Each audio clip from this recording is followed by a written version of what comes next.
Fernando, Hola, ¿cómo te va? Buenas tardes. hola Juan, muy buenas tardes, ¿cómo estás? Hoy un tema interesante que es el régimen patrimonial del matrimonio, así que vamos a escucharlo atentamente. Fernando, te agradecemos especialmente este tiempo para compartir tus conocimientos respecto a un tema tan importante como es el régimen patrimonial del matrimonio. Te escuchamos. Muchas gracias Juan por la presentación, impecable. Antes que nada, antes de empezar, como corresponde agradecer al Consejo Federal de Notariado Argentino y a ustedes los coordinadores por estas instancias de capacitación. Así que mi agradecimiento a ustedes y a todo el Consejo Federal. Cuando me convocaron, yo traté de buscar un tema que sea de interés notarial, ¿sí? Que no sea tan teórico, sino poder aplicarlo a la práctica. Y un tema que hemos conversado con algunos colegas y se nos generan algunas dudas, es referente al régimen patrimonial del matrimonio, particularmente al régimen de comunidad. Voy degradando, ¿no es cierto? Voy bajando, ¿no es cierto? A los bienes de los cónyuges, y particularmente la calificación de los bienes de los cónyuges, que ahora en el Código Civil y Comercial tienen un tratamiento regulado, claro, pero en el Código de Vélez no estaba tan claro. Sobre todo, determinadas circunstancias, por ejemplo, la adquisición en distintos momentos, o la adquisición de un bien con fondos provenientes de ambas masas, ¿no es cierto? Por eso mi interés era analizar el Código Civil y Comercial, que ahora lo tiene bien regulado, que claramente adopta la teoría monista o de calificación única, y ver la aplicación temporal de la ley con respecto a bienes adquiridos durante la vigencia del Código Velezano, ¿no es cierto? Sabemos que durante la vigencia del Código de Vélez estas situaciones no estaban contempladas, entonces dieron lugar a dos teorías, ¿no es cierto? La teoría monista o de calificación única y la teoría de los bienes mixtos que se aplicó en gran parte del país, ¿no es cierto? Esto significaba que respecto de estos bienes, en la parte que fuera ganancial, íbamos a necesitar el asentimiento conyugal o en el supuesto de disolución del régimen, incluirlos dentro de la masa partible, ¿no es cierto?, en esta indivisión postcomunitaria. Esto, como le decía, vamos a analizarlo a la luz de algunos casos prácticos, ¿no es cierto?, así lo vamos entendiendo. Y si nos da tiempo, vamos a analizar también otros temas interesantes, como es el contrato entre cónyuges y la prohibición del 1002. Bien, vamos a recorrer el plexo normativo y ver cómo nos podemos escapar de esta prohibición expresa a través de normas concretas que autorizan algunos contratos. Vamos a ver el asentimiento anticipado, bien, vamos a ver el poder para dar el asentimiento y el poder entre cónyuges. Pero lo que más me interesa acotarnos por el momento, en todo caso lo hablamos en otra oportunidad si no llegamos, es a la calificación de los bienes. Y vamos a analizar, para que se entienda, algunos casos prácticos para hacerlo un poco más llevadero. Lo que vamos a analizar en principio son las compras en distintos momentos, ¿bien? Esto ahora, repito, en el Código Civil y Comercial está claro, ahora lo vamos a analizar, pero en el Código de Vélez no estaba tan claro, de hecho no estaba regulado. Por ejemplo, si yo compraba un 10% siendo soltero, bien, me casaba y compraba el 90% restante, eso en el Código de Vélez era un bien mixto, ¿bien? O compraba un 10%, Exactamente, sí. claro, para los que adoptaban la teoría de los bienes mixtos, ¿no es cierto? Porque aclaremos que existía una parte de la doctrina que adoptaba ya la teoría monista. De hecho, si no me equivoco, en Cava había un plenario SAN sobre el tema, ¿no? Pero vamos a centrarnos en el Código Civil y Comercial para no hablar de las realidades locales, porque si no se nos escapan algunas cuestiones. Otro caso de compra en distintos momentos, por ejemplo, compro un 10% con dinero propio, estando casado, ¿no es cierto? Y un 90% con dinero ganancial. O recibo, bien, estando casado, por ejemplo, un 10% con carácter propio, a través de una donación o herencia, luego adquiría las partes restantes con fondos gananciales. Por ejemplo, heredo con mis hermanos, tengo una primera adquisición con carácter propio, y luego adquiría mediante cesión de derechos hereditarios onerosa la parte restante, ¿sí? Esto en la época, en el Código de Vélez era un bien mixto, ¿no es cierto?, por estas partes que yo adquiría con fondos gananciales. Pero esto lo vamos a ir analizando. Después vamos a analizar también la compra con fondos provenientes. Antes analizamos las compras en distintos momentos, ¿sí? Pero ahora también vamos a analizar las compras con fondos provenientes. Una misma adquisición, un mismo momento, pero tomo fondos de las dos masas, ¿sí? Por ejemplo, compro un inmueble y pago el 10% con dinero propio y un 90% con dinero ganancial. O el caso inverso, ¿bien? Compro estando casado un 90%, tomo dinero propio y el 10% con dinero ganancial. O el caso de que compro con mitades iguales, bien, que este caso es un poco más dudoso, porque tenemos que interpretar las normas para llegar a una conclusión, ¿bien? Me sale 100.000 pesos, la propiedad, yo tomo 50.000 propio y 50.000 ganancial. Los otros casos están claritos en el Código Civil y Comercial, no tanto. Después vamos a analizar los casos de su propiedad. Sí. Fernando, te interrumpo. ¿Vos tenés música ahí? ¿Se escucha un...? La apago. Ah, sí. Porque sale como hay una música suave, pero por ahí tiene tonos fuertes y se nota como un chillido. Ahora sí. ¿Ahora sí? Ahora sí, sí. Sí. Perdón que te corté, discúlpame. No, gracias, Juan, gracias. Entonces dijimos que íbamos a analizar las compras en distintos momentos, la compra en un momento único, pero con fondos provenientes de las dos masas. Todo esto es lo que en el Código Bell eran los bienes gananciales, ¿sí? Después vamos a hablar el caso de subrogación, que el Código lo trata como inversión de bienes propios, reinversión de fondos propios, y vamos a analizar como lo vimos previamente, qué se necesita para darle un carácter propio, ¿sí? Y vamos a hablar del caso de la permuta, que también tiene un tratamiento distinto a la inversión de fondos propios o reinversión, ¿bien? Esto lo vamos a ver como a la luz del Código Civil y Comercial y cómo era en Vélez. Y entonces lo vamos a cruzar con la aplicación temporal de la ley, ¿sí? El Código Civil y Comercial trata este régimen patrimonial en el libro segundo, título segundo, ¿sí? Y lo primero que va a hacer, cuando habla del régimen patrimonial del matrimonio, es hablar de las convenciones matrimoniales. ¿Y por qué quiero tocar esto brevemente y rápido? Porque si nosotros hacemos una convención matrimonial y optamos por el régimen de separación de bienes, todo esto que nosotros vamos a conversar ya no tiene sentido, ¿sí? Ya los bienes van a ser propios. Por eso vamos a analizar brevemente estas convenciones matrimoniales, y después entramos en el régimen de comunidad. El Código Civil trata estas convenciones matrimoniales en el artículo 446, y nos va a decir que antes de la celebración del matrimonio, los cónyuges solamente pueden hacer convenciones que tengan estos objetos, y los detalla, ¿sí? Los bienes que llevan al matrimonio, las deudas, ¿sí? Las donaciones que se hagan con motivo del matrimonio, o la opción que hagan de alguno de los regímenes previstos en el Código Civil y Comercial, ¿sí? El artículo siguiente sanciona con nulidad cualquier otra convención sobre otro objeto.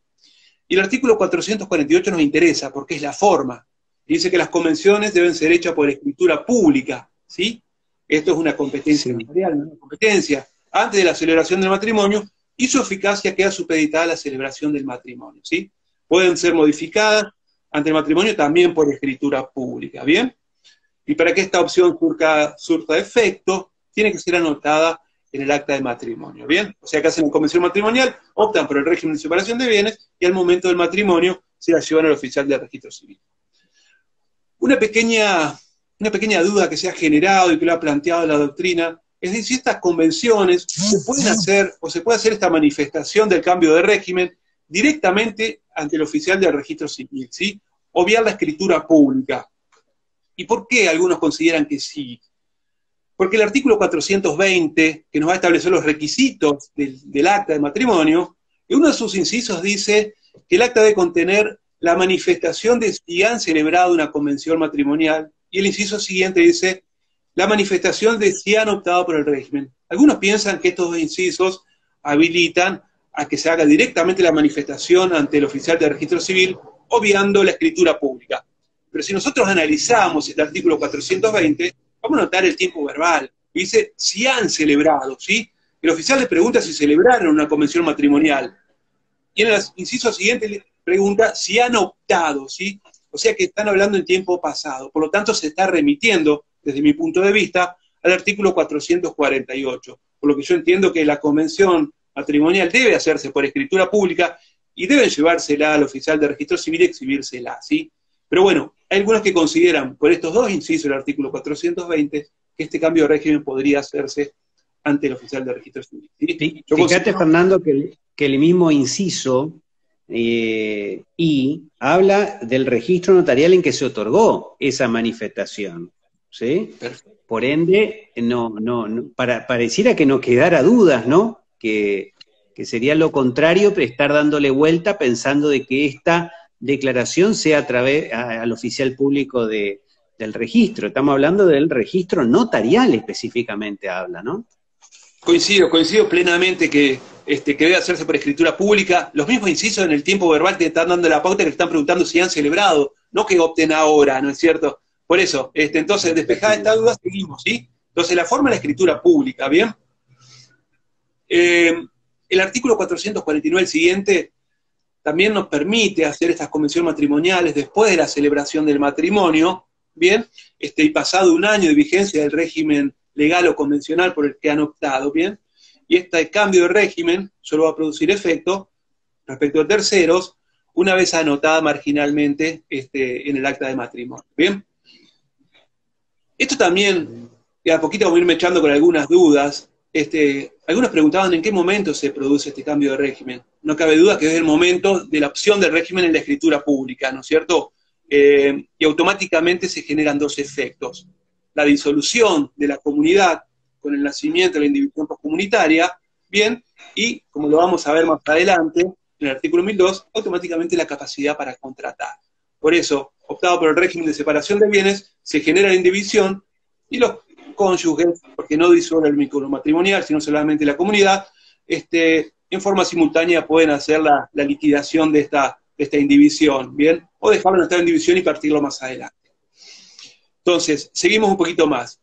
Y lo último, respecto a las convenciones matrimoniales. Los menores pueden hacer convenciones matrimoniales, los menores autorizados judicialmente para contraer matrimonios, pero no pueden hacer donaciones ni optar por el régimen de separación de bienes. ¿Bien?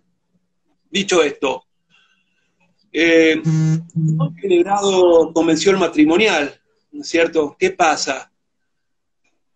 Automáticamente vamos a caer en el régimen de comunidad, ¿no es cierto? Y este régimen que en el Código de Vélez era interrogable, ¿no es cierto? Era el régimen único, ahora se presenta como supletorio. Y esto nos va a decir de alguna manera el artículo 463, ¿no es cierto? A falta de opción hecha en la convención, los cónyuges quedan sometidos desde la celebración del matrimonio al régimen de comunidad. Bien, y no puede estipularse, agrega el artículo, que la comunidad comience antes o después, ¿sí? Excepto los casos de cambio de régimen del artículo 449. Las consecuencias, como vemos, es que todos los bienes adquiridos van a caer en esta presunción de ganancialidad. Son los casos que vamos a ir viendo ahora. ¿Bien? Bien. Entonces, se van a generar las cuatro masas, ¿no es cierto? Los bienes propios del esposo, los bienes propios de la esposa, los bienes gananciales del esposo y los bienes gananciales de la esposa. ¿Bien? Hablamos brevemente, entonces caímos en el régimen de comunidad, ¿sí? Los bienes que se adquieran van a ser gananciales, con las excepciones que sabemos, ¿no es cierto? Los adquiridos por herencia, legado, donación.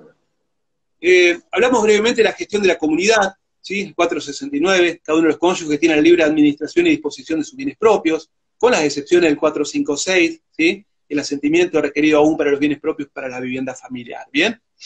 Respecto de los gananciales, la libre administración y disposición corresponde al cónyuge que los ha adquirido, con las excepciones del asentimiento conyugal, ¿no es cierto?, para los bienes registrables, las acciones nominativas no endosables y demás, ¿no es cierto?, las participaciones en sociedades no exceptuadas, los establecimientos comerciales y todas las promesas, ¿bien? Y después, el último párrafo, el 470, nos va a dar un elemento de conflicto que lo hablamos con Juan, que después lo vamos a analizar el momento de los poderes entre cónyuges, porque va a decir que al asentimiento y sumisión se le aplica al 456 al 459, ¿bien? Pero eso lo analizamos más adelante cuando veamos el tema de los poderes que un cónyuge le da al otro, ¿sí? Para darse a sí mismo el asentimiento, ¿bien? Bien. Bien, el 456, brevemente lo repasamos, dice que ninguno de los cónyuges puede, sin el asentimiento del otro, disponer de los derechos sobre la vivienda familiar, ¿no? Ni de los muebles indispensables, ni transportarlos fuera de ellos. Bien, el 456, aún este artículo 456 está dentro del régimen, perdón, dentro de las disposiciones que se aplican a los dos regímenes, ¿sí? O sea, este asentimiento aún para los bienes propios. Para los bienes propios. ¿Y qué pensás, Fernando? Viste que el segundo párrafo de este artículo habla de esta nulidad del acto, ¿no? En caso de que el asentimiento, demandar la nulidad en caso que el asentimiento no ha sido dado, ¿no? Sí, no, sin duda que eso es lo que plantea el artículo 456, que el cónyuge que no dio el asentimiento dentro de los 6 meses de conocido y no más de 6 meses de extinguida la comunidad puede plantear la nulidad del acto y exigir todo al estado anterior, la restitución al estado anterior. Esto de alguna manera viene a aclarar lo que en el Código de Vélez estaba discutido, cuál era la eficacia de esta, o cuál era el efecto de la omisión del asentimiento. Yo creo que ahora con el 456 es claro, ¿no es cierto?, que habla que puede demandar la nulidad del acto. Por supuesto que estamos hablando de una nulidad relativa, ¿no es cierto? Relativa, sí, para que quede claro, ¿no? Y este tiempo, Fernando, de 6 meses, ¿no es cierto? ¿Se produce desde el momento de la inscripción de la escritura, por ejemplo, en el registro? El artículo no lo aclara, dice desde que el cónyuge conoció el acto. Claro, sí, sí, desde que conoció. Pero por supuesto que una vez inscrita tenemos una publicidad del acto, por lo que el cónyuge podría llegar a conocerla, ¿no es cierto? Pero yo creo que todo esto, como todas las cosas de dudoso planteo, van a estar a las resueltas de lo que considere el juez, ¿no es cierto? Cuando considera que conoció el acto. Pero sí, algunos consideran que la inscripción, porque produce una publicidad, sería a partir de ahí los 6 meses, ¿no es cierto? Pero esto no está claro, Juan. Bien. Seguimos. Vamos a entrar en el tema que realmente queríamos plantear, que era la calificación, ¿no es cierto? Y estas reglas para calificar los bienes, respecto a si son propios o gananciales, los vamos a encontrar en el artículo 464 y 465, ¿sí?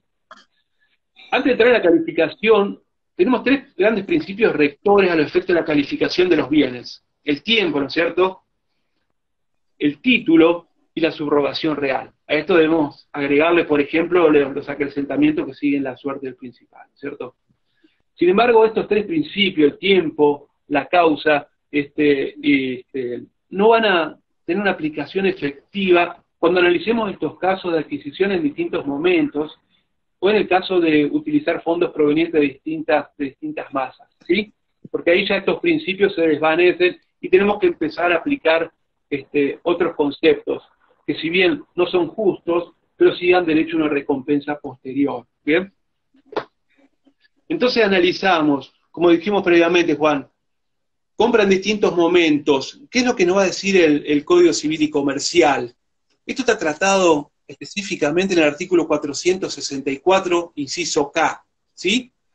Que dice que son bienes propios las partes indivisas por cualquier título por el cónyuge que ya era propietario de una parte indivisa al comenzar la comunidad, o que la adquirió posteriormente con fondos propios, ¿bien? Acá claramente, sin perjuicio todo esto, el derecho a recompensa. Acá claramente el Código empieza a adoptar la tesis de la calificación única, teniendo en cuenta la primera adquisición, ¿sí? O sea, la primera adquisición determina el carácter del bien.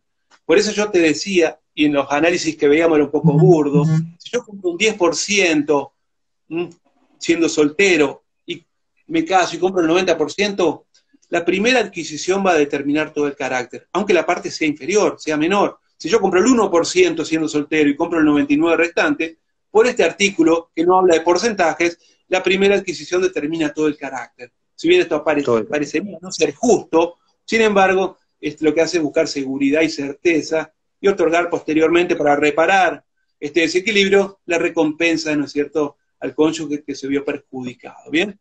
Entonces, de alguna manera también lo tenemos en el artículo 465, inciso N, que va a plantear los mismos, que son bienes gananciales las partes indivisas adquiridas por cualquier título por el cónyuge que ya era propietario de una parte indivisa de carácter ganancial. ¿Bien? O sea que yo adquiero el 10% con dinero ganancial, ¿no es cierto? Y luego, posteriormente, adquiero con fondos propios, este bien va a ser ganancial en su totalidad. ¿Bien? Por eso decimos que adopta la teoría de la calificación única, teniendo en cuenta la primera adquisición. ¿Bien?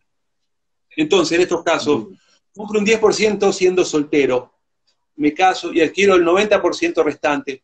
Esto va a ser un bien propio por el artículo 464, inciso K. ¿Bien? O compro un 10% con dinero propio estando casado. Y luego, mediante otra escritura, compro el 90% con dinero ganancial. Esta es la primera adquisición, por pequeña que fuere, era propia, por lo tanto va a cargar el carácter propio a todo el bien, por el mismo artículo 464, inciso K. O como dijimos hoy, recibo un 10% con carácter propio, ¿bien?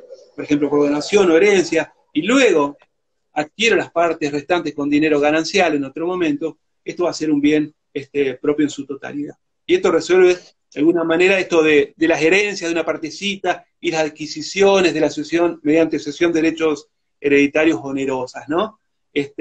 Yo era heredero, por esta presunción de que el heredero hereda desde el momento del fallecimiento, voy a ser titular de esa partecita, ¿bien? Por lo tanto, todas las posteriores que adquiera título oneroso van a seguir la primera adquisición que va a ser propia, ¿bien? Hablando entonces de las compras en distintos momentos, siempre hablando, y estamos todavía ubicados en el Código Civil Comercial. La primera adquisición nos determina todo el carácter, por mínima que sea la primera adquisición, ¿bien? Avanzamos un poquito más. Bien. A ver. Bien. Después dijimos que íbamos a analizar los casos de compras con fondos provenientes de distintas masas, ¿no es cierto? ¿Mm?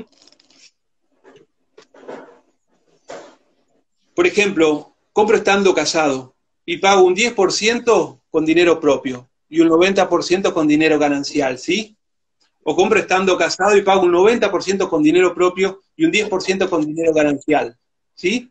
O compro estando casado y pago el 50% con dinero propio y el 50% con dinero ganancial. Y aquí sí entramos a analizar el inciso C, porque van a decir que son bienes propios los adquiridos por permutas con otros bien propios, ¿sí? Eso lo dejamos un poquito al lado. Y puedo decir, o mediante la inversión de dinero propio, o la reinversión del producto de la venta de un bien propio, ¿sí? Sin perjuicio de la recompensa. Sin embargo, el último párrafo nos va a decir, si el saldo es superior, ¿sí?, al valor del aporte propio, el bien va a ser ganancial. Por lo tanto, aquí en este inciso se está adoptando la teoría de que el mayor monto aportado, va a determinar el carácter del bien, ¿sí? Esto es lo que vos querías llegar, ¿no es cierto? Claro, Acá, ahí será, me daba la duda, ¿no? Que cambia un poco la postura, puede ser o no. sí, totalmente. Lo que pasa es que los otros son compras en distintos momentos, ¿sí? La primera adquisición termina el carácter. Acá compro en el mismo momento, pero aporto distintos fondos, ¿sí? Por ejemplo, como de dinero propio tomo el 10% y tomo el 90% de dinero ganancial.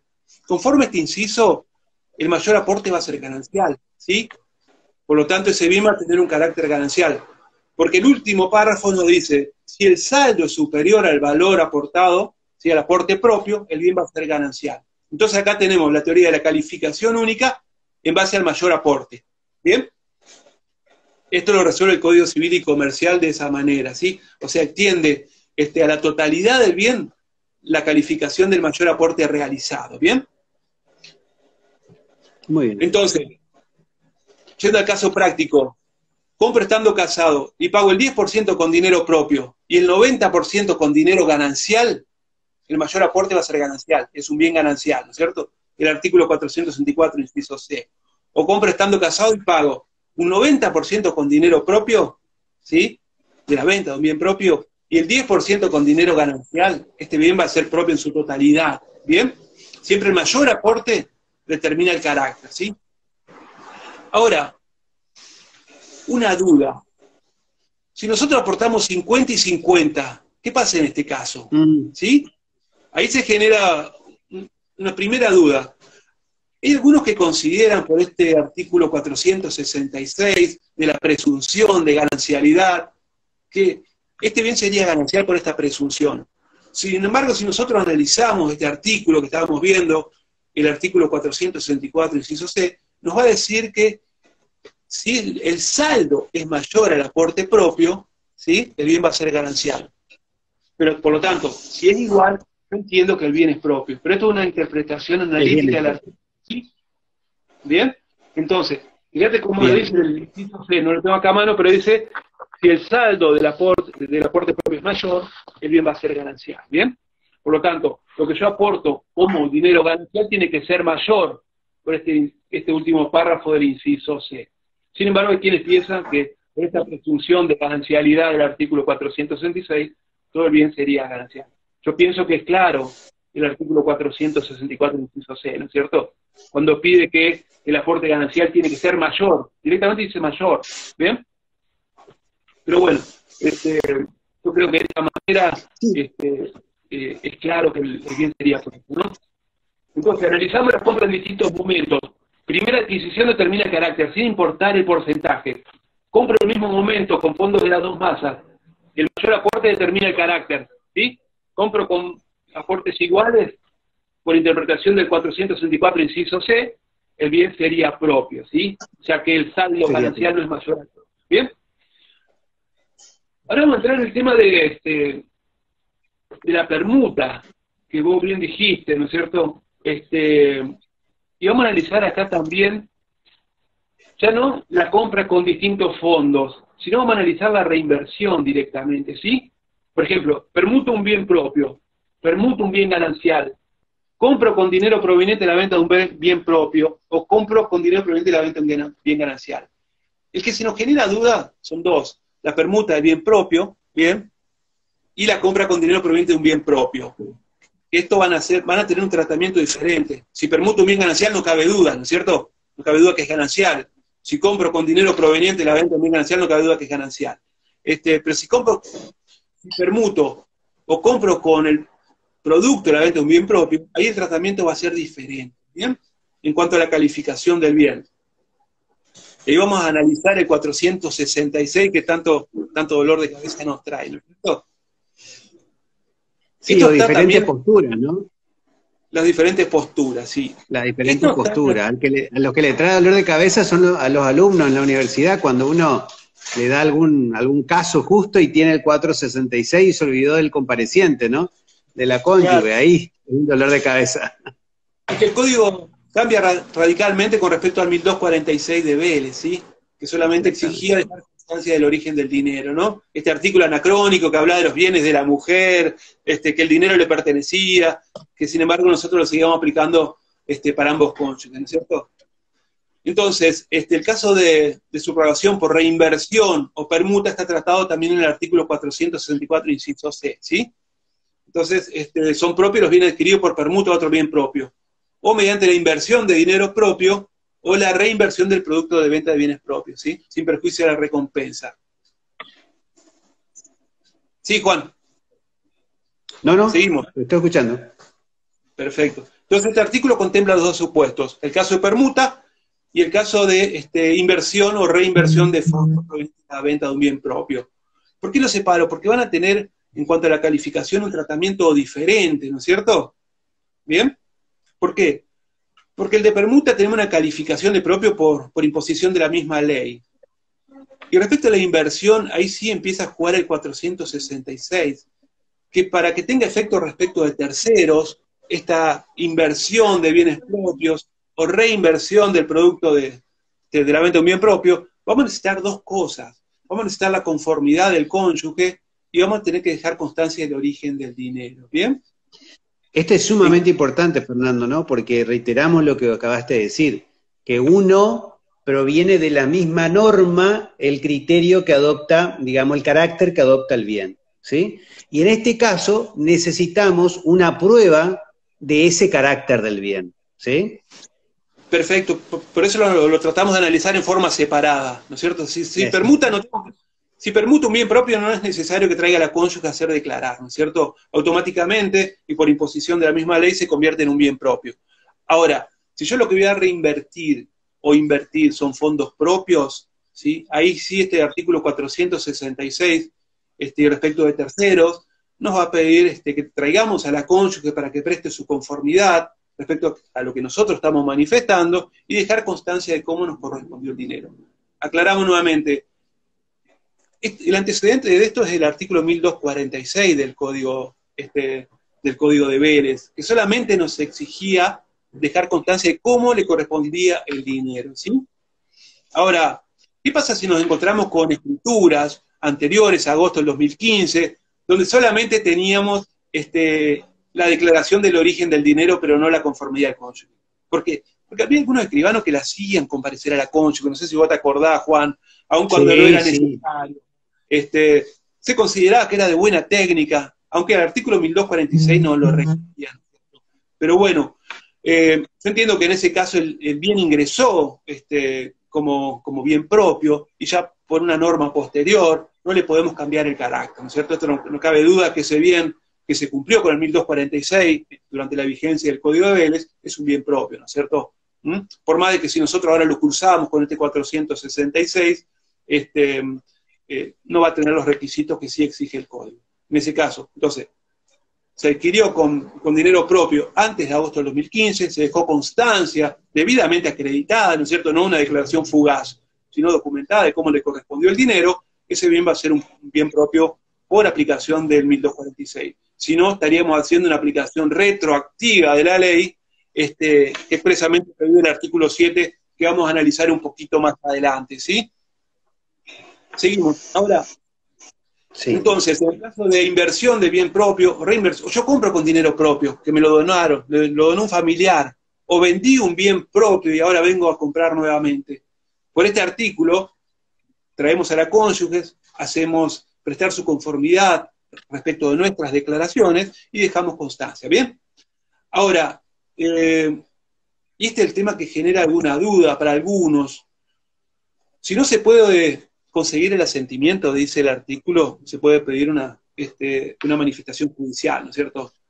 ¿Sí?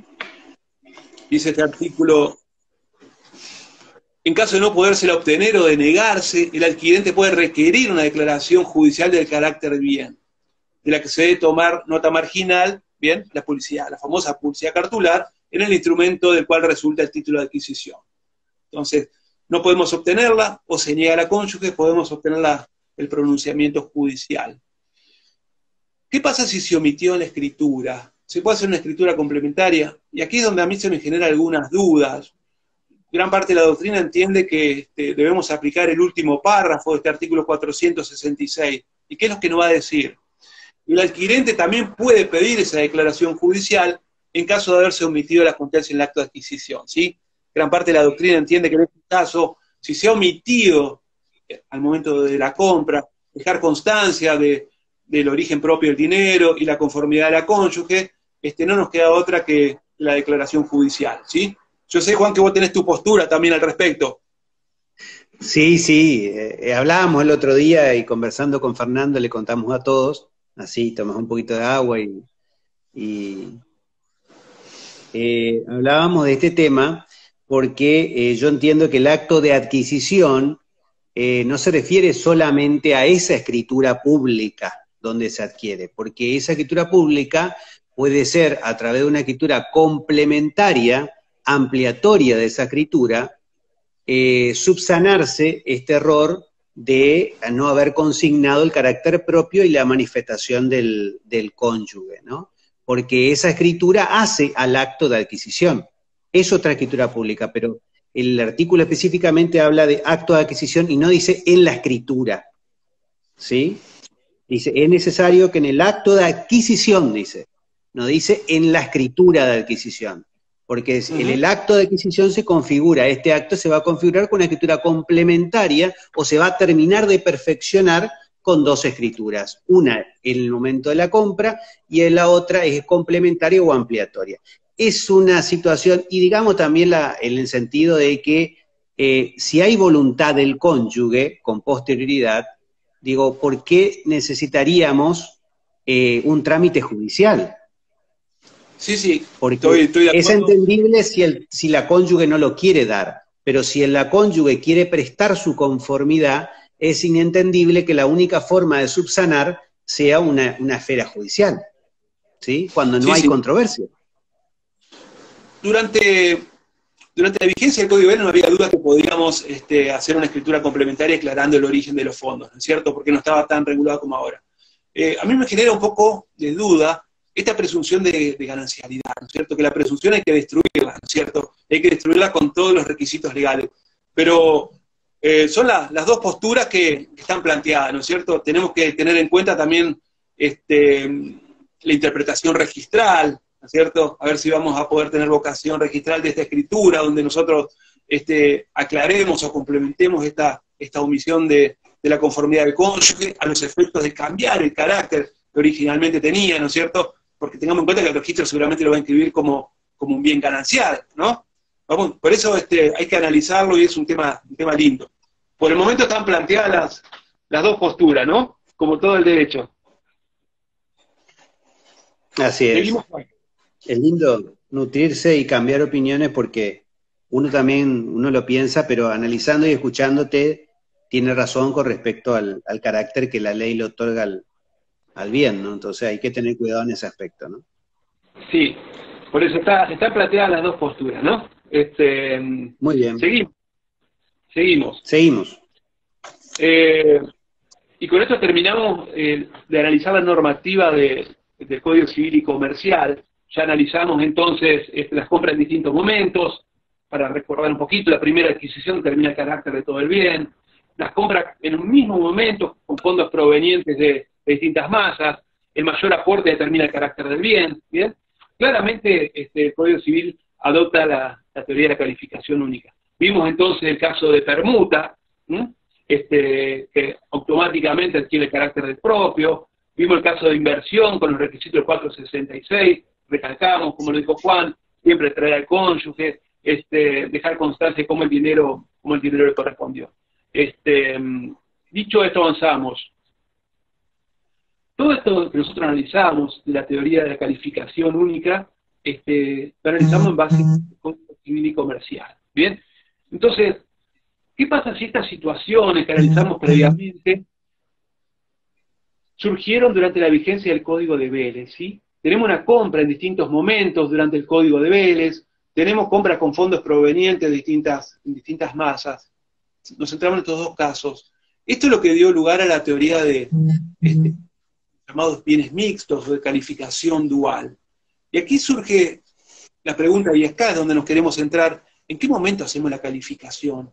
¿En qué momento hacemos la calificación? Porque si nosotros nos centramos al momento de la adquisición, ese era un bien ganancial. Entonces nosotros, si ahora se viene a disponer de ese bien, para nosotros un bien ganancial, y esto es importante, no solo se viene a disponer, sino que se extingue la comunidad. ¿Por qué? Porque si nosotros consideramos que es un bien ganancial, vamos a tener, si viene a disponer ahora, a requerir el asentimiento conyugal, ¿bien? O si se extingue ahora, lo vamos a tener que incorporar en la masa partible, ¿no? Entonces aquí es donde nosotros tenemos que empezar a analizar la aplicación temporal de la ley, ¿bien? Entonces, la cuestión de dilucidar es si nosotros podemos aplicar esta normativa, ¿sí? La normativa del Código Civil y Comercial de calificación única a todas estas cuestiones que vimos previamente, ¿no es cierto? Y aquí analizamos el artículo 7 del Código Civil y Comercial, que dice que a partir de la entrada en vigencia, las leyes se aplican a las consecuencias de las relaciones y situaciones jurídicas existentes, ¿sí? Después dijimos que la ley no tiene efecto retroactivo, ¿bien? Cuando hablamos del 1246, la posibilidad de exigir otras cosas que antes no se exigían. ¿Podemos considerar de alguna manera que estas situaciones son consecuencias de situaciones y relaciones jurídicas preexistentes? Ese es el primer planteo que nos tenemos que hacer. La doctrina avanzó un poco, Lambert se expidió sobre el tema, diciendo que esta calificación, y aquí empezamos a limpiar un poco, esta calificación debe hacerse al momento de la extinción de la comunidad, ¿sí? Por lo tanto, si era un bien propio, si era un bien mixto adquirido durante la vigencia del Código de Vélez, ¿sí? Y la comunidad se extingue ahora por cualquiera de las causas previstas, ¿sí? Nosotros tendríamos por esta aplicación temporal de la ley que aplicar la normativa del 464 y 465. Y determinamos ahora, ¿sí? Con la normativa de ahora, si este bien es propio o ganancial, y ya no considerarlo como un bien mixto, ¿sí? Por lo tanto, vamos a considerar la primera adquisición o el mayor aporte para determinar el carácter de todo el bien, ¿sí? ¿Qué pasa si no se extingue la comunidad y se viene a disponer ahora? Bueno, la doctrina considera que la calificación debe hacerse al momento de la disposición del bien, ¿sí? Porque no podemos postergar esta calificación al momento de la extinción, ¿bien? Entonces, por esta aplicación temporal de la ley, esta calificación de los bienes se va a hacer al momento de la extinción de la comunidad, ¿m? O de la disposición del bien, si fuera, ¿no? Ahora, si esta comunidad se extinguió durante la vigencia del Código de Vélez, bien, ya la situación quedó cerrada ahí, ¿cierto? Y ahí se incorporará a la masa partible, bien, la parte del bien que se considere ganancial. Si la comunidad se extingue a partir de agosto de 2015, nosotros aplicaremos la tesis de la calificación única, ¿bien? Y aplicaremos la calificación para todo el bien. Ya no existe el bien mixto, ¿bien? Por eso es importante tener en cuenta el momento en que se extingue la comunidad o que se dispone el bien a los efectos de aplicar la normativa, ¿sí? Bien, entonces, resumiendo, compra en distintos momentos, para cerrar el tema. La primera adquisición determina el carácter de todo el bien, compra con fondos provenientes de distintas masas, el mayor aporte determina el carácter del bien.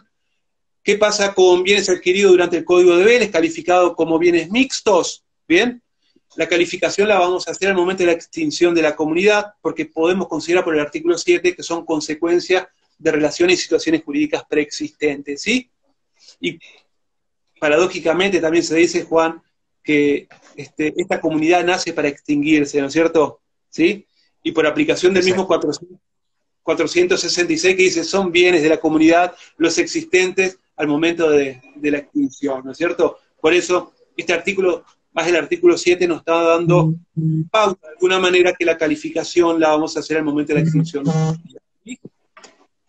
Bien. Entonces, la comunidad se extinguió. Antes de agosto del 2015 aplicamos la normativa, entre comillas, la normativa ausente de Vélez, porque no se refería a estas cuestiones, sino que vamos a aplicar la doctrina y la jurisprudencia de los bienes mixtos, ¿sí? Se extinguió con posterioridad a agosto de 2015, aplicaremos la normativa del Código Civil y Comercial y vamos a calificar como la tesis de calificación única con la primera adquisición o el mayor aporte. ¿Bien?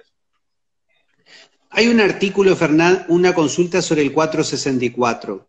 ¿Querés que te la haga? Decime. Dice, si adquiero una parte por sucesión, 20%, y luego, casado con mi cónyuge, adquirimos el 80% restante, pero una parte con dinero ganancial, 40%, y el otro cónyuge, que aún no es titular, adquiere el 40%, pero con dinero propio. En este caso... Queda todo... Dice, ¿queda todo como propio del primero que adquirió una parte indivisa o queda 60 propio del primero y 40 propio del otro cónyuge? Sí, en este caso la primera adquisición determina el carácter de todo el bien, ¿sí? Propio. La primera adquisición determina, sí. Eso es lo que dice el Código Civil en el artículo 464, inciso K. ¿Bien? Bien, perfecto. Queda contestada esa pregunta. A ver. Por lo menos que de esta parte, entonces después ya esa la tenemos respondida. Una pequeña... Juan, sí. Una aclaración. Si ellos adquirieron partes indivisas, ¿sí? A ver, este es el supuesto que se adquiera todo el bien, ¿sí? Con fondos provenientes de distintas masas, ¿sí? Pero en este caso la consulta era, hereda un 10%, ¿sí? Él compra un 10%, el 40% con dinero ganancial. Con dinero ganancial. Y el otro cónyuge, que aún no es titular, adquiere el 40% con dinero propio. Perfecto.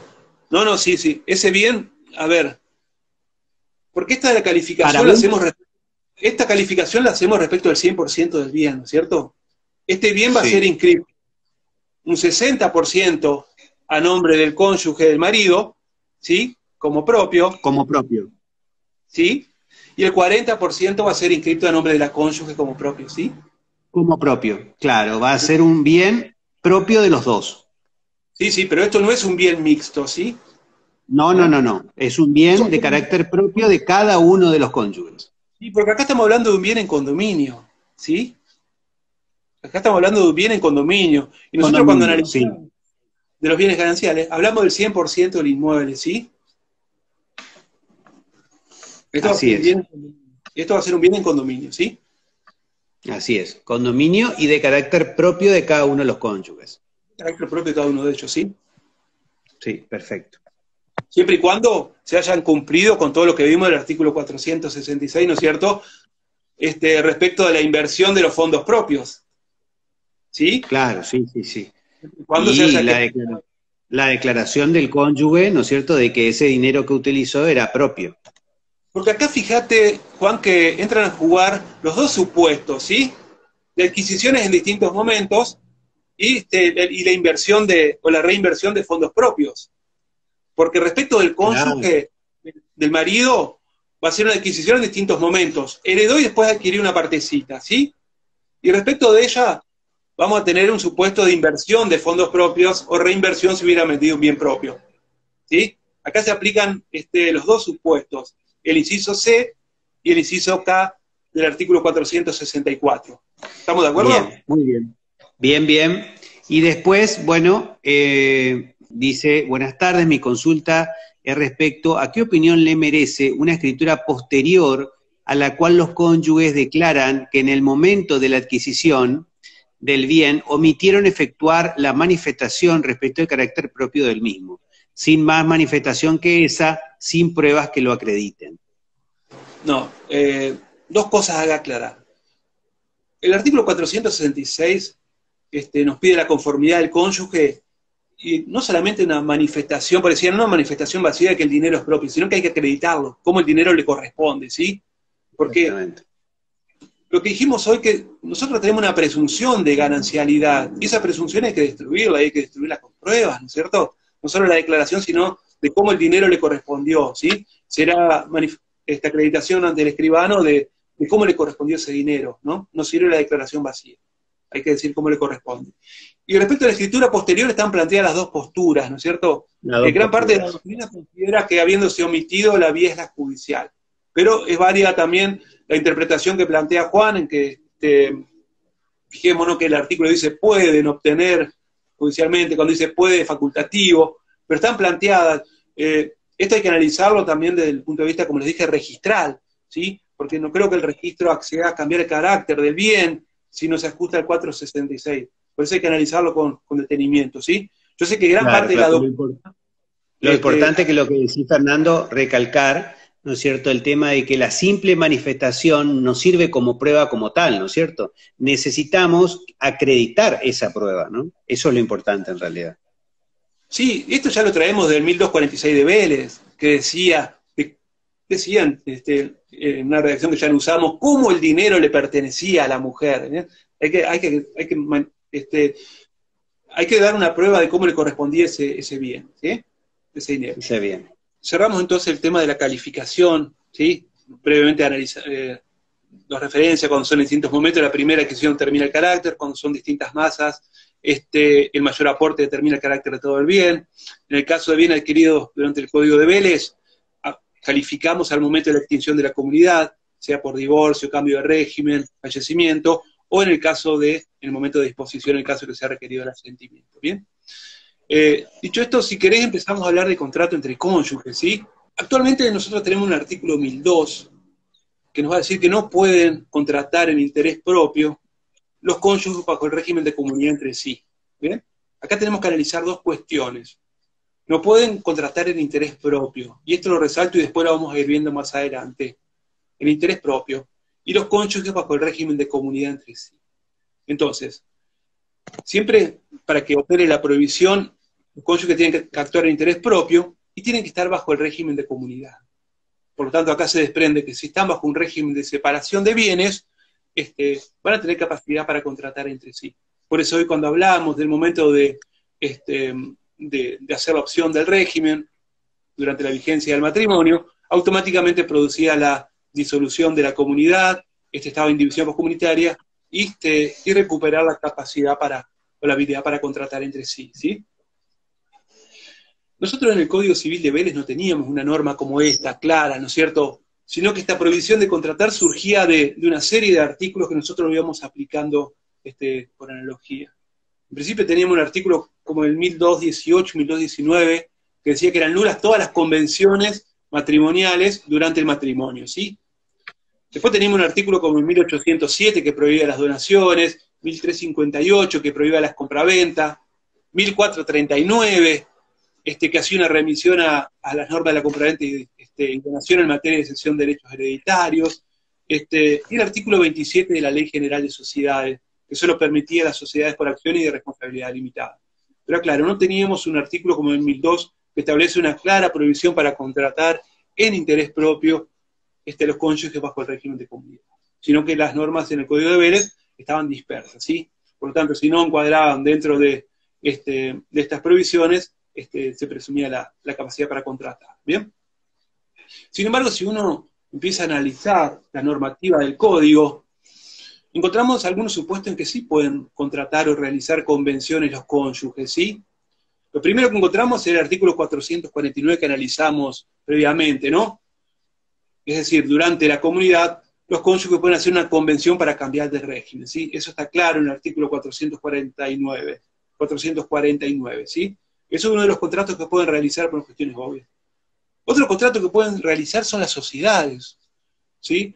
Recordemos que la ley 26.994, que sanciona el Código Civil y Comercial, deroga la ley 19.550 y sus modificatorias, e incorpora la Ley General de Sociedades. Y esta Ley General de Sociedades, en su artículo 27, dice que los cónyuges pueden integrar sociedades de cualquier tipo, incluso la de la sección cuarta. Por lo tanto, aquí tenemos otro supuesto de contratación entre cónyuges, ¿sí? Por esta teoría de que las sociedades son contratos plurilaterales. Entonces, de a poquito vemos que algunos contratos se pueden realizar. Porque nosotros tomamos el artículo 1002 y decimos, no, bajo el régimen de comunidad no podemos hacer nada, ¿no es cierto? Sin embargo, empezamos a analizar, primero sacamos esto de interés propio, y después empezamos a analizar la normativa y vemos que hay algunos contratos que sí pueden realizar. En materia de sociedades, dijimos que el artículo 27 dice que pueden integrar sociedades de cualquier tipo. Sin embargo, sí se activa la inhabilidad para contratar en el supuesto de cesiones de participaciones sociales o de cuotas sociales, o de cuota aparte, ¿sí? Ahí sí hay una inhabilidad para contratar. El artículo 27 de la Ley General de Sociedades solamente permite integrar las sociedades, pero no después realizar contrato de cesión de acciones. Ahí sí, esto tengámoslo muy en claro, ¿sí? Otro contrato que pueden realizar es el mandato, ¿no? Fíjense que nosotros tenemos un artículo como el 449, que nos va a decir que uno de los cónyuges puede dar al otro mandato para representarlo en todo lo que tenga que ver con la gestión de la comunidad, incluso para darse el asentimiento. Y no quiero avanzar mucho más porque eso lo vamos a ver después, respecto a la vivienda familiar. Pero vemos que también pueden realizar mandatos, ¿sí? Incluso tenemos un artículo como el 375, cuando va a hablar del poder para dar el asentimiento, ¿no es cierto? ¿Sí? O sea que nosotros encontramos determinados contratos, entre ellos el mandato, que pueden realizarlo, ¿sí? Un tema espinoso y duro del fideicomiso. ¿Puede el cónyuge ser fiduciario? Nosotros cuando empezamos a analizar el artículo 1002, dijimos que dice, no pueden contratar en interés propio, ¿sí? Los cónyuges con régimen de comunidad. En este caso el fiduciario no va a actuar en interés propio, va a actuar en interés ajeno, va a actuar en interés del patrimonio fideicomitido, sobre todo como establece la normativa del fideicomiso, ¿no? Que los bienes fideicomitidos constituyen un patrimonio separado al del fiduciario, el fiduciario solamente va a responder con los bienes fideicomitidos, con la única excepción de la responsabilidad del fiduciario cuando no contrata el seguro que expresamente contempla el Código Civil y Comercial, ¿sí? Pero fuera de estos casos va a tener un patrimonio fideicomitido que lo va a gestionar en interés ajeno, ¿sí? Por eso, incluso durante la vigencia del Código de Vélez, la doctrina consideraba que el cónyuge podía ser fiduciario. Ahora... Y ahí te pregunto, Fernando, ¿y en el caso de que sea beneficiario el fiduciario? Ahí entrábamos. Ahora, nosotros marcamos que tenía que actuar en interés ajeno, porque si actuaba en interés propio, ahí sí se aplica el artículo 1002, no hay forma de escaparse. Por lo tanto, si un cónyuge es fiduciante y el otro es beneficiario fideicomisario, ahí sí actúa con interés propio, ¿sí? El único supuesto que el interés no sería propio sería el del fiduciario, ¿sí? Sin perjuicio que alguno podría decir que en realidad sí tiene un interés porque va a percibir algún tipo de remuneración por el ejercicio de este patrimonio fideicomitido, ¿no? Pero en principio lo que sostuvo la doctrina, que él no actúa en interés propio, todo lo que realice va a caer en la esfera jurídica del patrimonio fideicomitido, por lo tanto el interés sería del patrimonio fideicomitido y no del cónyuge que ejerce estas funciones fiduciarias, ¿bien? Entonces, en principio, y estas son todas cuestiones que que nosotros vamos desentrañando de la norma, que no es clara, ¿no es cierto? No hay ninguna norma que dice el cónyuge puede ser fiduciario cuando el otro es fiduciante. No, no, estamos analizando, ¿no? Analizando y deslegajando esta norma del artículo 1002. Pero ya parte de la doctrina, gran parte de la doctrina establece que puede ser. Con la excepción, cuando surge ese interés propio, de que este cónyuge va a ser, como bien dijo Juan, beneficiario o fideicomital, ¿no? O este cónyuge sea fiduciante y su otro cónyuge sea beneficiario. En este caso no. El único supuesto que yo veo como posible es el del cónyuge fiduciante y el otro fiduciario. ¿Bien? Seguimos un poquito más. Y esto también es un tema que genera mucha duda. El 471 dice que los cónyuges pueden ser condóminos cuando adquieran un inmueble por partes indivisas, ¿no es cierto? Y el mismo artículo 471 va a decir que lo van a administrar en conjunto, sin tener en cuenta las partes indivisas de cada uno, ¿sí? Y después nos va a hacer una remisión a las normas del condominio. Por lo tanto, los condóminos como tal, por el artículo 1997, siempre tienen la facultad de dividir el condominio. Entonces la doctrina considera que por este artículo 447 y su remisión a las normas del condominio, los cónyuges, si son condóminos, podrían celebrar este convenio de división de condominio. ¿Sí? ¿Seguimos, Juan? Seguimos. Bien. Entonces otro de los contratos que podría realizar es una constitución de condominio, cuando los dos adquieran partes indivisas, en este caso no estarían contratando sino con un tercero, pero sí podrían, por este artículo 471 y 1997, dividir el condominio, porque es una facultad que la ley le otorga al condominio en todo tiempo, ¿sí? Sin embargo, el cónyuge puede oponerse, y esto es importante, cuando se vea comprometido el interés familiar, ¿sí? En este caso, el cónyuge que vea afectado el interés familiar puede oponerse ante el juez a esta división del condominio, ¿bien? Pero fuera de estos casos, cuando no hay oposición y no está comprometido el interés familiar, ellos podrían dividir el condominio entre ellos. Por lo tanto, vemos que hay un contrato más que sí pueden realizar. Relacionado con el anterior, la división de condominio, cuando requiere un reglamento de propiedad horizontal al efecto de dividir el condominio, la doctrina también considera que podría realizarlo por el mismo artículo que analizamos previamente, ¿sí? Por lo tanto, aquí vemos también otro contrato, un reglamento de propiedad horizontal que podrían realizar los cónyuges a los efectos de adjudicarse y dividir el condominio entre ellos, ¿sí? Otro de los contratos que podrían hacer, y a poquito vamos escapándonos del 1002, es el convenio regulador de los efectos del divorcio, ¿no?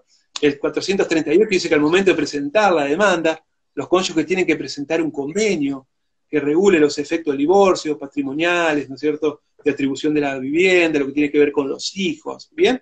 Y si este convenio lo presentan juntos, es claro un convenio, ¿no? Claramente están contratando entre ellos, están realizando una convención, ¿no? Entonces, otro contrato que pueden realizar y salir de esta prohibición rígida del 1002, ¿sí?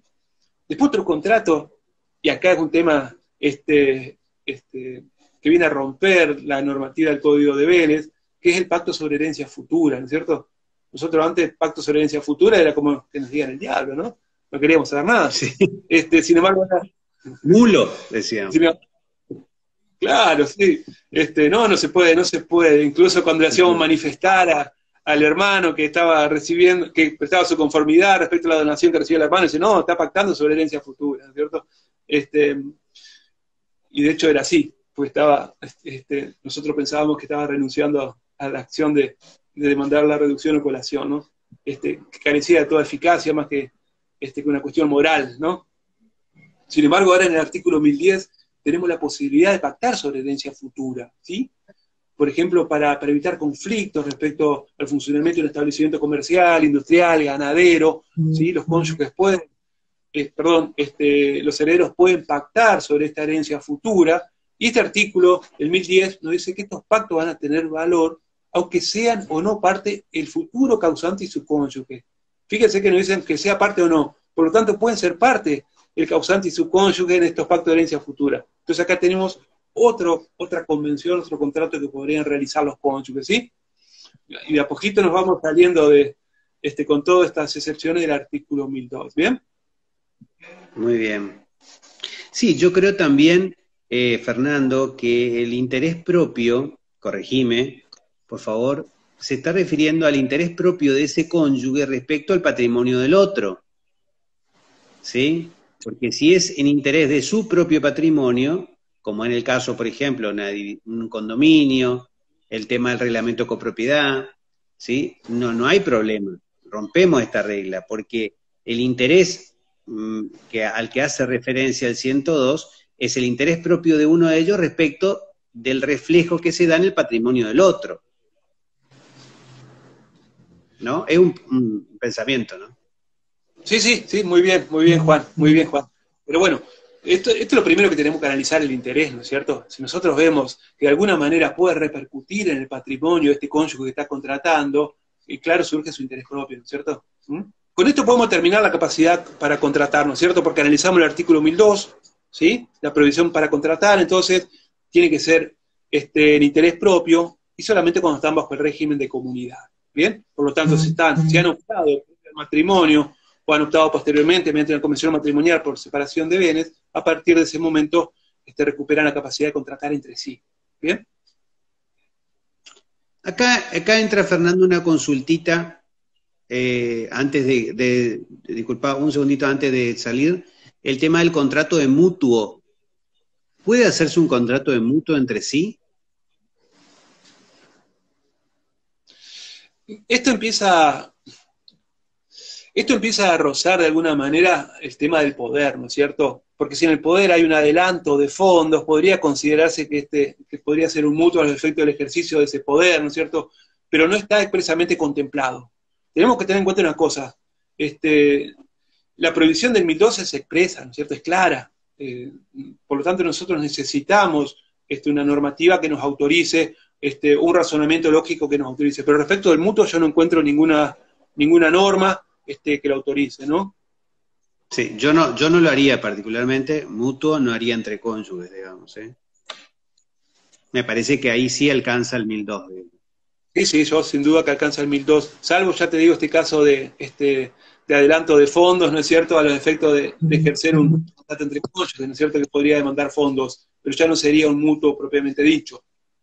Claro. ¿Sí? Y en el caso, por ejemplo, Fernando, en que el cónyuge salga de fiador o garante de su cónyuge. Tengamos en cuenta una cosa, que el contrato de fianza es entre el cónyuge y el tercero, ¿sí? Claro, no tiene nada que ver con el cónyuge. Porque acá tenemos dos contratos. Tenemos un contrato, por ejemplo, un contrato de locación entre un cónyuge y un tercero, y un contrato de fianza, aunque lo hagamos en el mismo contrato y siempre lo ponemos como una cláusula, pero es un contrato separado, ¿no es cierto? Vamos a tener dos contratos. Exacto. La fianza va a ser un contrato accesorio, ¿no? La fianza va a ser un contrato accesorio y un contrato principal. Por lo tanto, no estaría contratando con el cónyuge, sino estaría contratando con el tercero. ¿Bien? Bien, muy bien. ¿Sí? Disculpa que te interrumpí, pero como era justo este tema y estábamos por desviarnos a otra cosa, te tomé el atrevimiento de interrumpirte. Sí, no está bien, Juan. Una pequeña aclaración, y esto tengámoslo en cuenta al momento de asesorar. Cuando veíamos el artículo 456, que habla de esta exigencia del asentimiento a los efectos de disponer de la vivienda familiar, el último párrafo, y esto tocándolo con la fianza, dice que la vivienda familiar no podrá ser ejecutada por deudas contraídas por uno de los cónyuges, excepto que fuera con la conformidad del otro, ¿sí? Entonces, tengamos en cuenta, si nosotros ponemos como fiador a una persona que tiene una sola propiedad y que es su vivienda familiar, asesoremos al acreedor que no va a poder atacar esa propiedad, salvo que la cónyuge del fiador preste su conformidad. Tengamos en cuenta esto, ¿sí? Si nosotros pensábamos que esta persona puede salir como fiadora porque tiene un inmueble, hagámosle saber al acreedor que no lo va a poder ejecutar, porque esta obligación la está asumiendo el cónyuge sobre la vivienda familiar sin la conformidad del otro. Este es el último párrafo del artículo 456. Cerramos el tema de contrato entre cónyuges, y si querés analizamos el asentimiento anticipado. ¿Bien? Por favor, y los requisitos del asentimiento que realmente son importantes hoy, ¿no? Sin duda. Esto lo encontramos nosotros en el artículo 457 del Código Civil y Comercial, que de alguna manera deviene del artículo 449 del proyecto 98, ¿sí? Y acá hago una pequeña reflexión. Durante la vigencia del Código de Vélez, se planteaban las posturas de si podía darse un asentimiento general o el asentimiento tenía que ser específico, ¿no es cierto? Era una duda que estaba planteada. La mayoría de la doctrina decía que no, que el asentimiento no puede ser general, porque de alguna manera el cónyuge estaría relegando esta facultad de contradolor que le otorgaba la ley, que era de orden público, ¿sí? Por lo tanto, pero estaban planteadas las posturas. De hecho, no sé si has visto en la práctica algún asentimiento anticipado general, ¿bien? Durante la vigencia de Vélez. Sí, sí. Ahora, sí, lo hemos hecho en su momento, ¿no? Los asentimientos genéricos, salvo el tema de la vivienda familiar, ¿no? Pero sí, eran de mucha utilidad en esos momentos. Sí, pero la mayor, Juan, yo te refiero a un cónyuge que viene y da un asentimiento anticipado para que el otro cónyuge venda lo que quiera, ¿viste? Eso durante el Código de Vélez, la doctrina mayoritaria consideraba que no, que el asentimiento tenía, si era anticipado, tenía que por lo menos hacer referencia al inmueble, ¿sí? Ahora, sí, artículo 4. sobre el inmueble, pero general. Sí, sí. Acá se da mucho en la provincia algún loteo, ¿sí? Algunas subdivisiones donde se daba un asentimiento para las posteriores escrituraciones de los lotes individuales, para que el cónyuge no asienta cada vez que se transmita el dominio. Entonces, a través de un asentimiento general respecto a toda la mayor extensión, se daba los efectos de ese asentimiento, ¿no? Perfecto, perfecto. Ahí estaría claro porque está descrito el inmueble y seguramente con facultad de vender en conjunto o fraccionado, ¿sí? Porque muchas veces le ponemos así, pero estaba el inmueble descrito. El asentimiento general anticipado era aquel que daba el asentimiento para que el cónyuge haga lo que quiera con todos los bienes gananciales. Por eso la doctrina considera que eso no era posible. Sin embargo, ahora ya no hay discusión, porque el artículo 457 dice que en todos los casos en que se requiera el asentimiento conyugal, debe versar sobre el acto y sus elementos constitutivos, ¿sí? Acá vemos que el artículo exige dos requisitos, el acto y los elementos constitutivos. El primer requisito no presenta duda. Cuando hace referencia al acto, está haciendo referencia a la naturaleza jurídica, ¿no es cierto? Por ejemplo, compraventa, permuta, donación, hipoteca. Ahora, lo que sí se generan dudas son los elementos constitutivos, ¿sí? ¿Qué tenemos que decir? El comprador, el precio, la forma de pago. Y acá tenemos que analizar en un sentido teleológico, qué es lo que busca la norma, ¿no es cierto? Y yo me pregunto, ¿a la cónyuge le interesa quién es el comprador?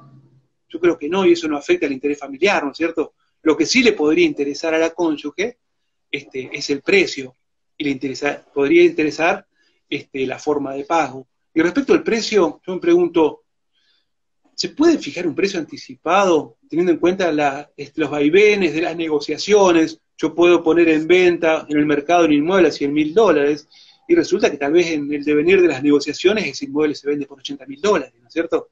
Entonces, lo que plantea la doctrina, ¿es necesario que esté el precio o que tenga algunas directrices para la cónyuge no disponente respecto a su conformidad? Por eso la doctrina considera, creo que le interesa a la cónyuge que no se venda por un precio inferior a tal monto, ¿no es cierto? Y que de esa manera no afecte el interés familiar. Por eso, cuando habla de los elementos constitutivos, gran parte de la doctrina considera que fijando un precio mínimo, con eso se cumple con el artículo, ¿no?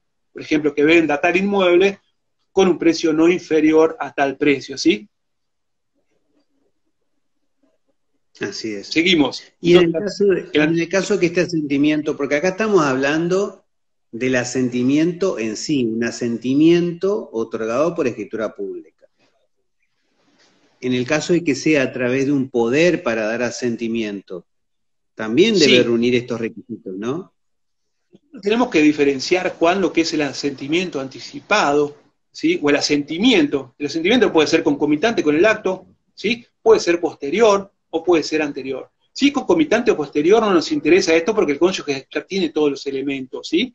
Exactamente. Pero si es anticipado, el cónyuge va a tener dudas respecto del negocio porque todavía no está concluido como tal. Entonces aquí es donde surge esto de cumplir con el 457 en cuanto al acto en sí, determinar el objeto. ¿Para qué se le estamos dando el asentimiento?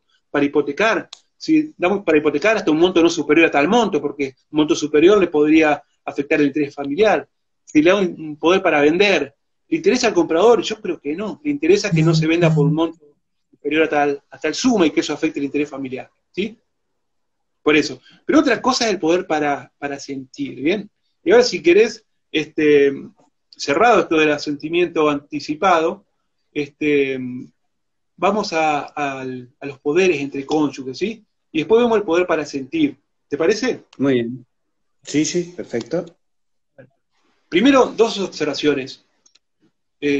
Nada impide que un cónyuge dé a otra persona o que preste sus sentimientos a través de un poder, ¿sí? De hecho, nosotros encontramos en el artículo 75, 375, inciso B, los requisitos de este poder. El artículo 375, para ubicarnos, está dentro de los poderes especiales. Iba a decir, son necesarias facultades especiales para dar el asentimiento. Y ahí ya nos va a decir el requisito, caso en que se debe indicar el inmueble, ¿sí?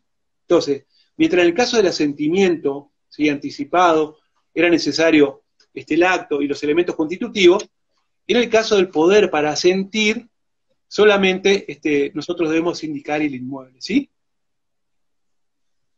Y este poder para asentir, nosotros se lo podemos dar a un tercero, o se lo podemos dar al mismo cónyuge, como bien lo permite el artículo 459, ¿sí? Entonces, no hay ningún problema. Sí. En ese caso sería un poder especial específico. A ver, Echegaray, todos hemos leído su gran libro, Escrituras y Actas, particularmente en mis comienzos lo consultaba muchísimo.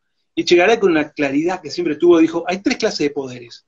El poder general, el poder especial y el poder específico o especialísimo, ¿sí? El poder general es solamente para los actos de administración. El poder especial tiene que tener más facultad, vender, comprar, hipotecar. Y el específico, como bien lo dijiste, es que además de la facultad requiere la descripción del inmueble. Entonces sí, es un poder especial o específico y especialísimo, como decía Echegaray, ¿bien? Que el código lo exige solamente para determinados actos, ¿sí? Nosotros antes en el código de Vélez teníamos, por ejemplo, que se necesitaba este poder específico para hacer donaciones. Ahora lo tenemos claramente, y hablando del tema que estamos tocando, para el poder, para dar el asentimiento, ¿sí? O sea que está la especialidad, dar el asentimiento, la facultad específica, y está la especialidad más específica, que es la descripción del inmueble, ¿sí? Entonces un poder especial y específico, especialísimo, como decía Echegaray, ¿sí? Muy bien. Bien. Seguimos, Juan. Seguimos. Bien.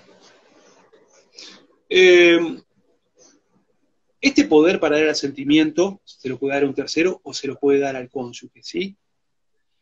En el caso que se lo dé al cónyuge, nosotros ahí tenemos que analizar el artículo, si no me equivoco, el 459. ¿Bien? Este artículo 459 nos va a decir que uno de los cónyuges puede dar al otro poder para representarlo en el ejercicio de la gestión de los bienes del régimen que hayan optado, ¿sí? Pero no para darse a sí mismo el asentimiento en los casos del artículo 456. Y el artículo 456 era el de la vivienda familiar.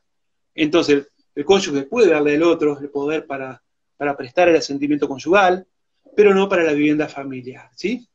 Y aquí surge el caso que analizamos previamente con vos, Juan, es si esta prohibición de darse el asentimiento a sí mismo es para todos los actos o solamente para la vivienda familiar. ¿Y por qué? Porque parte de la doctrina considera que en realidad esta prohibición de darse el asentimiento excede a la vivienda familiar y toman como argumento la última parte del artículo 470. El artículo 470 es el artículo que requiere el asentimiento conyugal. Entonces nos va a decir el último párrafo del 470 que al asentimiento se le aplican toda la normativa del 456 a 459. Entonces, por esta remisión, algunos consideran que cuando habla del asentimiento, también le está aplicando el 470, por esta remisión, la prohibición de darse el asentimiento en todos los supuestos en que sea necesario, ¿sí? Sin embargo, esta es una posición minoritaria. La mayoría y algunas jornadas se han expresado en este sentido, dice que en realidad este 459 contempla de esa manera, ¿no es cierto?, la prohibición para darse el asentimiento en la vivienda familiar, porque ya estaba prevista esta remisión. Entonces aclararlo, ¿sí?, que la prohibición de darse el asentimiento a sí mismo era solamente, exclusivamente para la vivienda familiar. Y esta es la posición mayoritaria, ¿sí?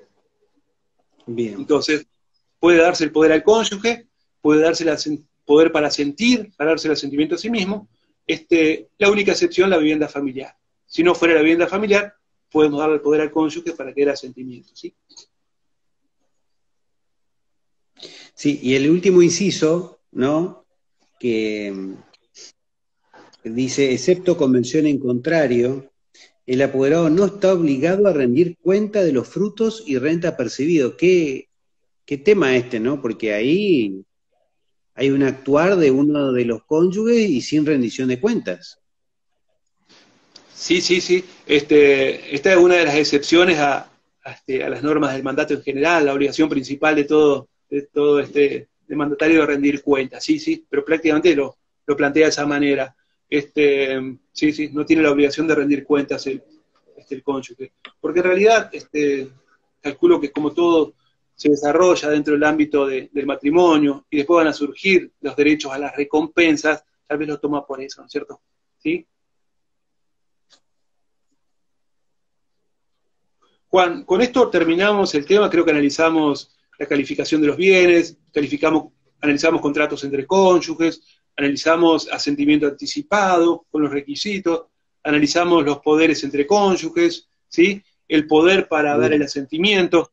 Con esto, de alguna manera, cerramos el tema. Pero lo que más me interesaba es la primera parte de la calificación de los bienes, la aplicación temporal de la ley y recalcarle a los colegas que la calificación por el artículo 7, es al momento de la extinción de la comunidad o al momento de la disposición del bien. Por lo tanto, si tenemos un bien mixto en el Código Civil y Comercial, lo venimos a vender ahora calificamos de acuerdo al artículo 464 en base a la primera adquisición en mayor valor. ¿Sí? Bien. Si querés, tengo algunas preguntas sobre la primera parte. Son muchas, capaz por ahí podemos hacer una parte de contestar las preguntas que me hicieron, pero tengo unas consultas. Tenemos un tiempito, si me permitís, te leo algunas, ¿sí? ¿Puede ser? Sí, Juan, sí, lo analizamos juntos. Y vamos analizando porque uno también, yo quiero que entiendan los colegas que uno va leyendo y se va enterando del mismo contenido cuando va leyendo la consulta, ¿no? Y hay un tiempo de análisis. Dice, pregunta, si un bien, un 10% es propio por herencia y el 90% compran en condominio con dinero ganancial, en 50% y 40% propio. Al momento de la escritura. Sí. Dice, sí, al momento de la escritura, este inmueble se incorpora a la comunidad ganancial como condominio con sus respectivas compensaciones. Esa es la pregunta. ¿Se incorpora como condominio en sus respectivas compensaciones? A ver, Juan, una persona heredó, ¿sí? Heredó, compra parte del inmueble.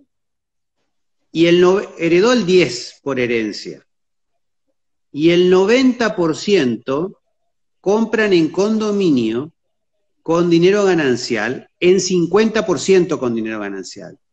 Y el 40% de esos 90 con dinero propio. Sí, ahí, Juan, tenemos un caso muy similar al anterior, ¿no es cierto? Respecto de quién heredó, la primera adquisición va a determinar el carácter. Porque acá vamos a tener que analizar de cada una de las partes indivisas, ¿sí? Tenemos el cónyuge varón que heredó, el cónyuge A que heredó, ¿sí? La primera adquisición fue por herencia, por lo tanto, por el artículo 464, inciso K, respecto de él, todo ese bien es propio, sin perjuicio de las mejoras. Respecto de la parte que compra la cónyuge, la esposa, ahí tenemos que analizar cómo se imputaron los bienes, ¿sí? Cómo se imputaron esos bienes, con qué dinero compró sus partes, tenemos que analizarlo por las partes indivisas,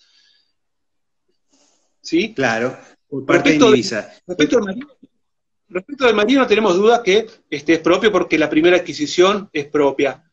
Bien, ahora, si la esposa compró el 40%, ¿sí?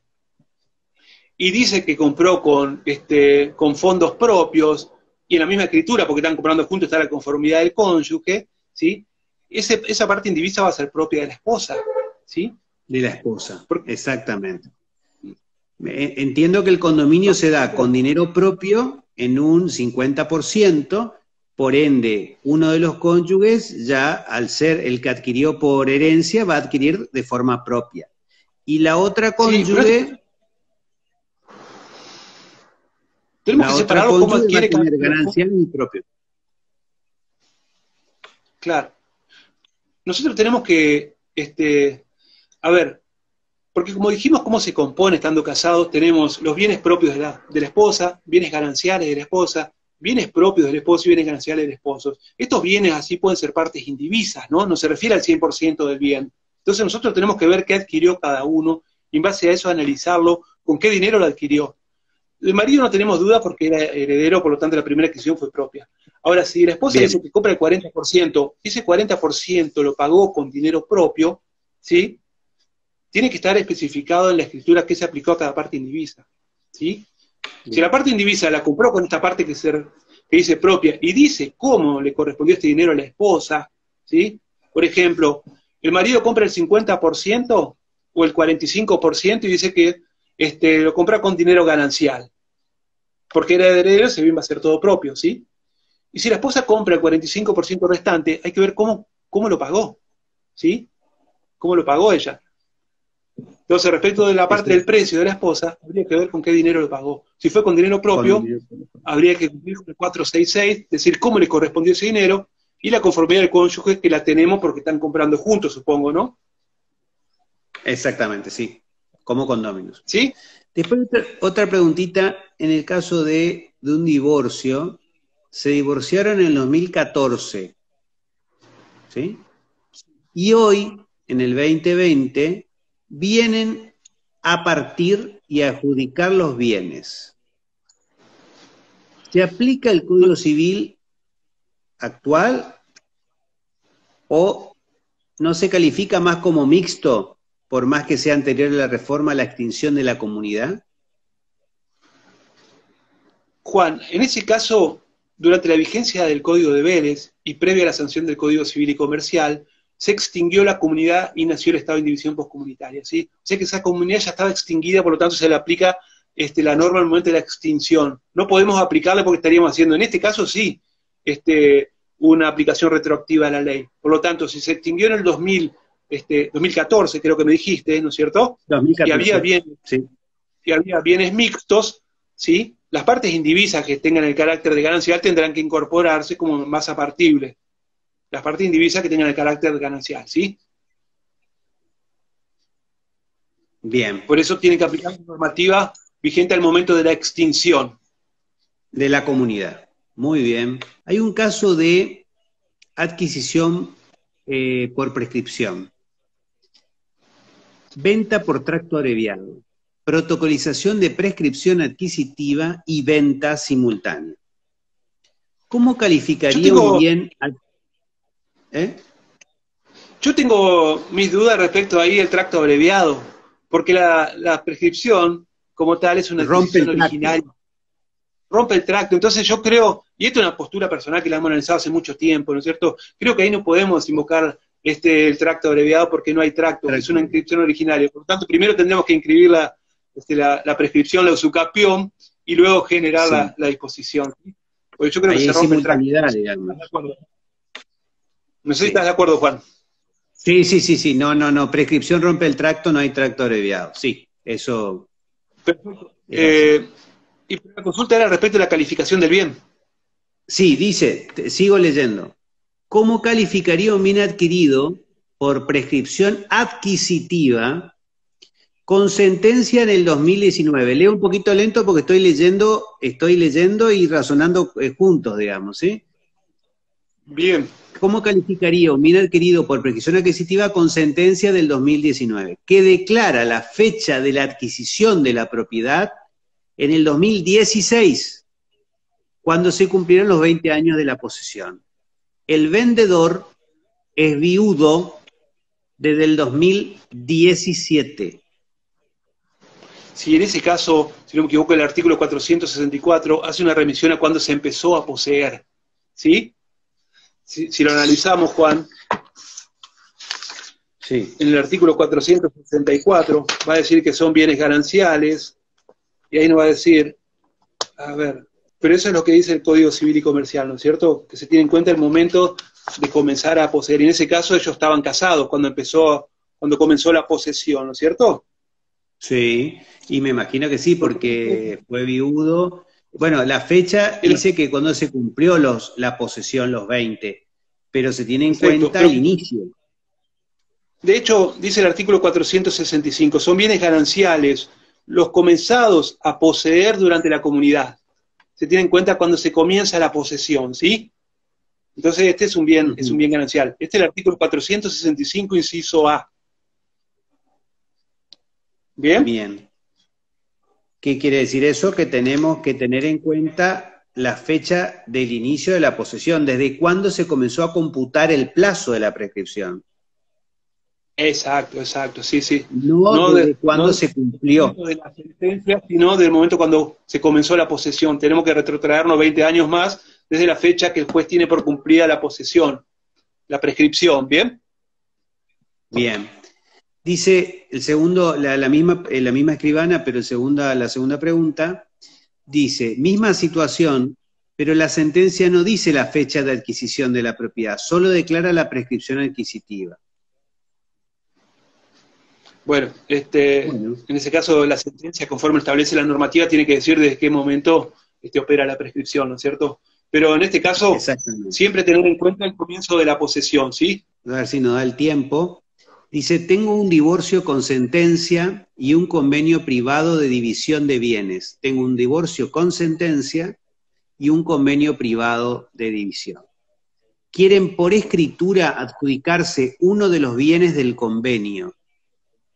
Quieren por una escritura adjudicarse uno de los bienes del convenio. La escritura la realizo como partición parcial.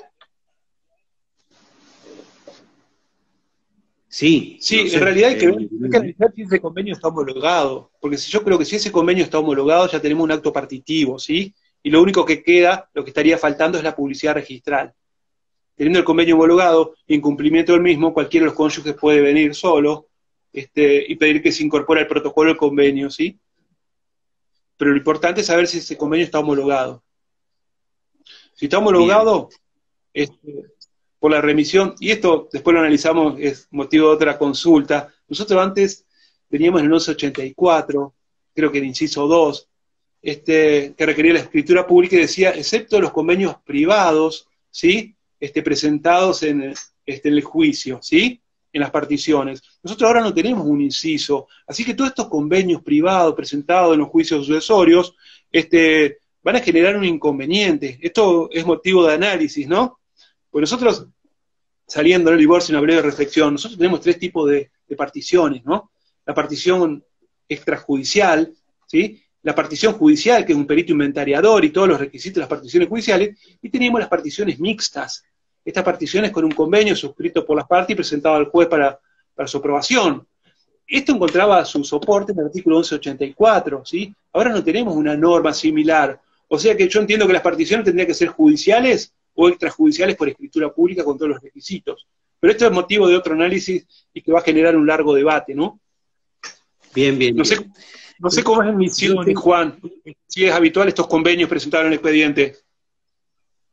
No, nosotros, la mayoría acá es extinción de la comunidad y la posibilidad de distribuirlo a través de escritura pública, la liquidación, ¿no es cierto? Si no hay contraposición y no hay discusión de nada, directamente por escritura.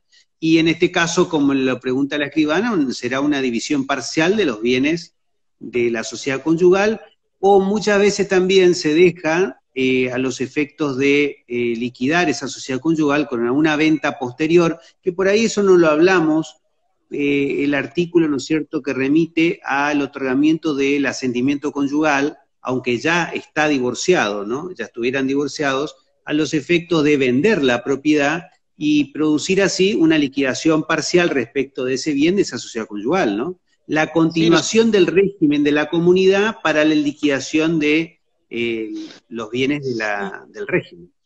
Si no me equivoco, Juan, eso está en el artículo, allá por el artículo 482, que dice que en el estado de indivisión... 482, sí señor, si no se hubiese pactado otra cosa, continúan las reglas de la comunidad, ¿sí? Entonces acá surgen las distintas posturas para liquidar esto, o se liquida y venden, o se codispone, que fue que se aplicaba mucho durante la vigencia del Código de Vélez, o dispone el titular con el asentimiento del otro.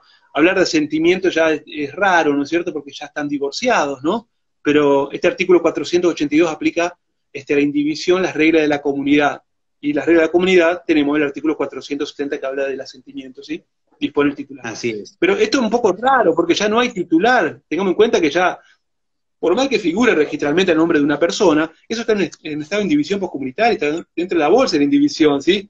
Pero bueno, es una remisión un poco rara, pero existe y se aplica. Antes se hacía con la teoría de que ambos eran titulares y ambos vendían, ¿no es cierto? La codisposición, sí, la codisposición. La codisposición. Sí. La codisposición, sí. Bueno, para Muy cerrar, mirá, hay una pregunta que sucede mucho con el tema de, te leo rápido, un bien inmueble adquirido por una persona casada durante la vigencia del Código Civil de Velezano, encontrándose en trámite de divorcio y así consignado en la escritura adquisitiva de dominio, inscripta en el registro con el Estado civil casado. En el juicio de divorcio vincular no se hizo referencia alguna a los bienes de la sociedad conyugal. Actualmente, el adquirente del inmueble ya divorciado pretende disponer de ese inmueble que registralmente le reviste el carácter de ganancial. Obviamente, compró durante el proceso de divorcio, figuró como casado porque no estaba todavía divorciado, y ahora quiere disponer y en el registro figura como casado.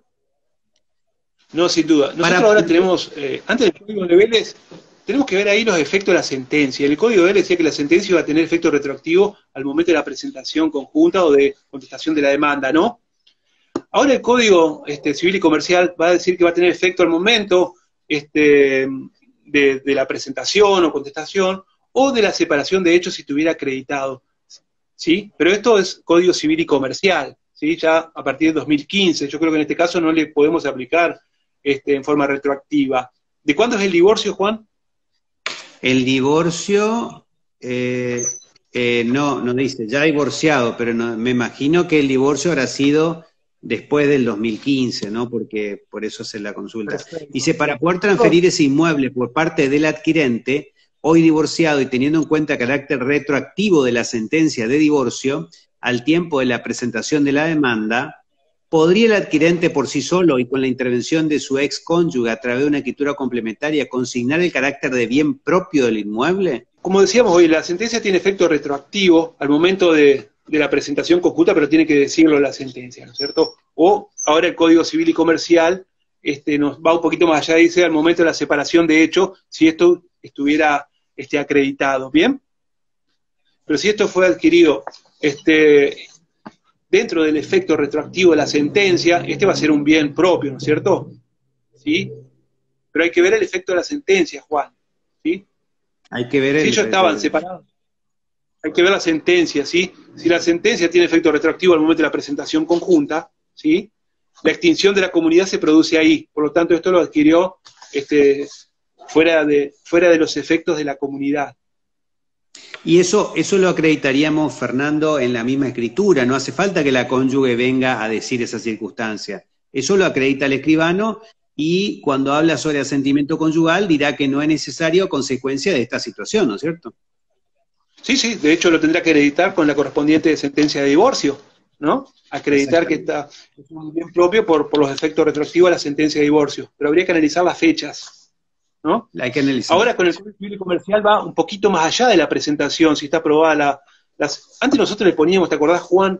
Que manifiesta que está separada de hechos sin voluntad de unirse, esta famosa frase, sí, que en otros niveles no tenía ningún tipo de eficacia, ¿no? Porque la sentencia tenía efecto al momento de la presentación. Ahora con el Código Civil y Comercial puede tener efecto la sentencia, la separación de hechos si está aprobada, o sea, antes de la presentación pero tenemos que probarlo y tenemos que pedirlo, ¿no es cierto?, en la sentencia de divorcio. Exactamente. Lo último para contestarle a esta colega, que analice el artículo 480 cuando habla del momento de la extinción de la comunidad, y va a decir, si la separación de hechos sin voluntad de unirse precedió a la anulación del matrimonio o al divorcio, la sentencia tiene efecto retroactivo al día de esa separación. 480 es el segundo párrafo, ¿sí? Esto es nuevo, esto no lo teníamos en el Código de Vélez. El efecto era a la presentación conjunta o a la notificación de la demanda, ¿sí? Bien. Parece que da la fecha, Juan. Las fechas. Sí. Bueno, Fernando, te agradecemos sinceramente tu tiempo, muy conforme con la charla, seguramente te vamos a molestar a través del Consejo Federal nuevamente, así que te agradecemos tu tiempo, tu dedicación, tus palabras claras para el tratamiento de estos temas, y bueno, seguimos en contacto, a tu disposición. Gracias, Juan. Te mando un abrazo fuerte, Juan, y saludo a todos los colegas. Muchas gracias, Fernando, y estamos en contacto siempre. Gracias, Juan. Gracias, un placer. Saludos. Hasta luego.